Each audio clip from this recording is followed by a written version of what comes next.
بسم اللہ الرحمن الرحیم۔ تمام تعریفیں اللہ تعالیٰ کے لیے ہیں، بے شک وہ وحدہ لا شریک ہے، اس کا کوئی شریک نہیں۔ میں گواہی دیتی ہوں کہ محمد صلی اللہ علیہ وآلہ وسلم اللہ کے بندے اور رسول ہیں۔ السلام علیکم۔ آج میں آپ کو حجاج بن یوسف کی دردناک موت کا واقعہ سناؤں گی۔ حجاج کو عبد المالک نے مکہ، مدینہ، طائف اور یمن کا نائب مقرر کیا تھا اور اپنے بھائی بشر کی موت کے بعد اسے عراق بھیج دیا، جہاں وہ کوفہ میں داخل ہوا۔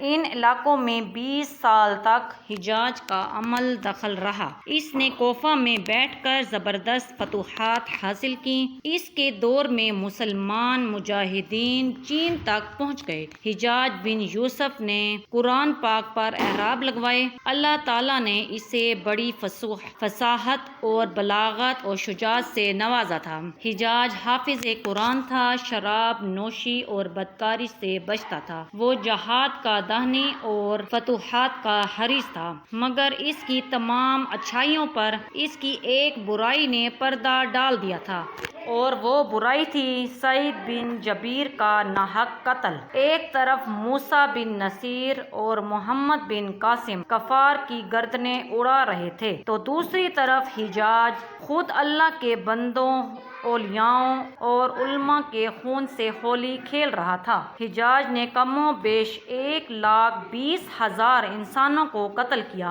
اس کے جیل خانوں میں ایک دن میں 80,000 قیدی ایک وقت میں موجود ہوتے، جن میں سے 30,000 عورتیں۔ اس نے جو آخری قتل کیا وہ عظیم طبعی اور زاہد پارسا انسان حضرت سعید بن جبیر رضی اللہ تعالیٰ عنہ کا تھا۔ انہیں قتل کرنے کے بعد حجاج پر وحشت سوار ہو گئی اور وہ نفسیاتی مریض بن گیا۔ حجاج جب بھی سوتا، حضرت سعید بن جبیر اس کی خواب میں آ کر اس کا دامن پکڑ کر کہتے، اے دشمن خدا، تو نے مجھے کیوں قتل کیا؟ میں نے تیرا کیا بگاڑا تھا؟ اس کے ساتھ حجاج کو وہ بیماری لگ گئی جسے زمہری کہا جاتا ہے۔ اس میں سخت سردی کلیجے سے اٹھ کر سارے جسم پر چھا جاتی ہے۔ وہ کانپتا تھا۔ آگ سے بھری انگیٹھیاں اس کے پاس لائی جاتی تھیں اور اس قدر قریب رکھ دی جاتی کہ اس کی کھال جل جاتی تھی، مگر اسے احساس تک نہیں ہوتا تھا۔ حکیموں کو دکھانے پر انہوں نے بتایا کہ اس کے پیٹ میں درد ہے۔ ایک طبیب نے گوشت کا ٹکڑا لیا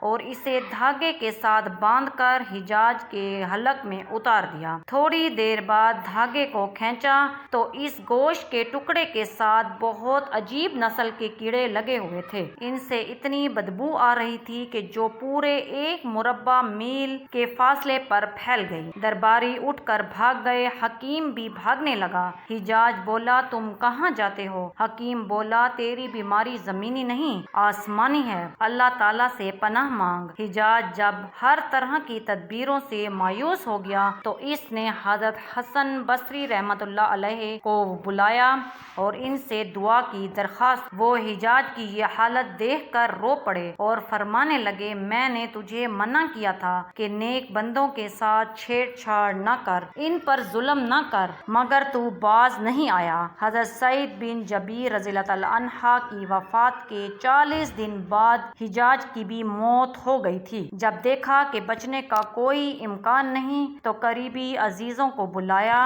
جو بڑی کراہت کے ساتھ حجاج کے پاس آئے، اور وہ بولا، میں مر جاؤں تو جنازہ رات کو پڑھنا اور صبح ہو تو میری قبر کا نشان مٹا دینا۔ لوگ مجھے مرنے کے بعد قبر میں بھی نہیں چھوڑیں گے۔ اگلے دن حجاج کا پیٹ پھٹ گیا اور اس کی موت واقع ہو گئی۔ اللہ پاک ظلم کی رسی دراز ضرور کرتا ہے، لیکن جب ظالم سے حساب لیتا ہے تو فرشتے بھی خشیت الہی سے کانپتے ہیں، عرش ہل جاتا ہے۔ اللہ ظالموں کے ظلم سے ہم سب کو محفوظ رکھے، آمین ثم آمین۔ اسی کے ساتھ مجھے دیجیے اجازت، اللہ حافظ۔